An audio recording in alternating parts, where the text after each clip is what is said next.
আসসালামু আলাইকুম, আশা করি সবাই ভালো আছেন। আজকের মূল আলোচ্য বিষয় পৌরনীতি ও সুশাসন, অধিকার ও কর্তব্য এবং মানব অধিকার। আজকে অধ্যায়ের গুরুত্বপূর্ণ 30টি এমসিকিউ নিয়ে আলোচনা করব।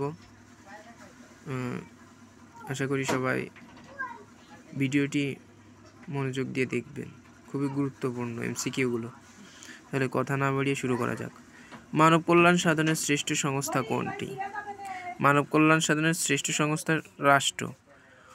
কোন যুদ্ধের পর বিশ্বায়নের ধারণাটি আরও উন্নত হতে থাকে? দ্বিতীয় বিশ্বযুদ্ধের পর। নাগরিকের রাজনৈতিক অধিকার দেওয়া হয় কেন? নাগরিকের রাজনৈতিক অধিকার দেওয়া হয় রাষ্ট্রীয় কাজে প্রত্যক্ষ অংশগ্রহণের জন্য।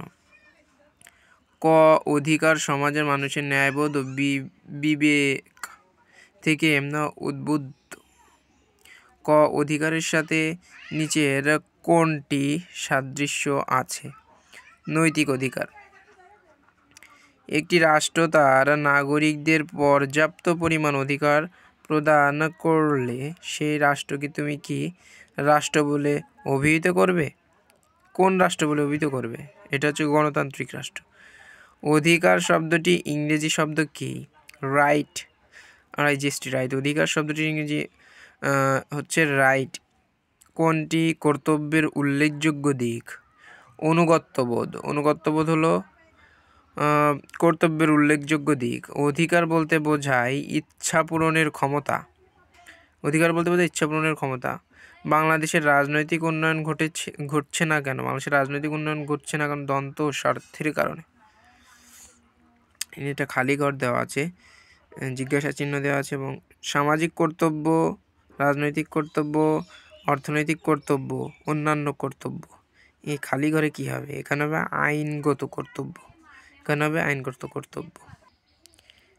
বিস্তি ভিক্ষুকদের 10 টাকা ভিক্ষে দিল। বিস্তির ভিক্ষা দেওয়া কোন ধরনের কর্তব্য হিসেবে সমর্থনযোগ্য? এটা হলো নৈতিক কর্তব্য। সব নাগরিকের কর্তব্য হিসেবে নিচের কোনটি অধিক উপযোগী? আইন মেনে চলা। সব নাগরিকের কর্তব্য হিসেবে নিচের কোনটি অধিক উপযোগী? আইন মেনে চলা। তথ্য অধিকার আইন প্রথম চালু হয় কোন দেশে? সুইডেনে সর্বপ্রথম তথ্য অধিকার আইন প্রথম চালু হয়। রাইট টু এডুকেশন কি? শিক্ষার অধিকার। রাইট টু এডুকেশন হলো শিক্ষার অধিকার। রাইট অধিকার, এডুকেশন, শিক্ষা। রাইট অফ লাইফ কি? জীবন ধারণের অধিকার। অধিকারের বিপরীত রূপ কি? অধিকারের বিপরীত রূপ হলো কর্তব্য। কোনটি নাগরিকের উপেক্ষা করা উচিত নয়? নীতিনিষ্ঠ আচরণ। অর্থনৈতিক দায়িত্ববোধ কি? অর্থনৈতিক কর্তব্য। অধিকার সংরক্ষণের জন্য কি প্রয়োজন? অধিকার সংরক্ষণের জন্য বিচার বিভাগের স্বাধীনতা প্রয়োজন। মানবাধিকার রক্ষক কোনটি? মানবাধিকার রক্ষক হলো জাতিসংঘ। একজন নাগরিকের ব্যক্তিত্ব ও গুণাবলী বিকাশ ঘটে কিভাবে? অধিকার ও কর্তব্য পালনের মাধ্যমে। আইনগত কর্তব্য কোনটি? নিয়মিত কর প্রদান হলো আইনগত কর্তব্য। দার্শনিকদের মতে কর্তব্য বলতে কি বোঝায়? দার্শনিকদের মতে কর্তব্য হলো নীতিনিষ্ঠ আচরণ। মাইমুনা তার পৌরনীতি সুশাসন বই এমন একটি অধিকার সম্পর্কে জেনেছে যা আজ মৌলিক অধিকারের রূপ লাভ করেছে। মাইমুনার পঠিত অধিকার নিচের কোনটিকে সমর্থন করেছে? তথ্য অধিকারকে সমর্থন করেছে।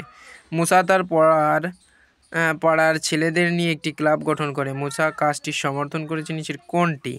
সামাজিক কর্তব্য। অধিকার হচ্ছে সমাজ কর্তৃক স্বীকৃত, রাষ্ট্র কর্তৃক প্রযুক্ত দাবি দেওয়া। এতে কোন বৈশিষ্ট্য পরিলক্ষিত হয়? এতে অধিকার রাষ্ট্র কর্তৃক স্বীকৃত, সংরক্ষিত হয়। সুশাসনের অন্যতম শর্ত হিসেবে নিচের কোনটি অধিক উপযোগী? আইনের শাসন। সুশাসনের অন্যতম শর্ত হিসেবে নিচের কোনটি উপযোগী? আইনের শাসন। অধিকারকে যে কয় ভাগে ভাগ করা হয়েছে, অধিকারকে ভাগ করা হয়েছে নৈতিক অধিকার আর হলো আইনগত অধিকার। সুমনা নাইমাকে সামাজিক অধিকার সম্পর্কে ধারণা দেয়। সুমনা যে অধিকার সম্পর্কে নাইমাকে ধারণা দেয় সেটা হলো সম্পত্তির অধিকার, পরিবার গঠনের অধিকার, জীবন রক্ষার অধিকার, সবগুলাই হবে।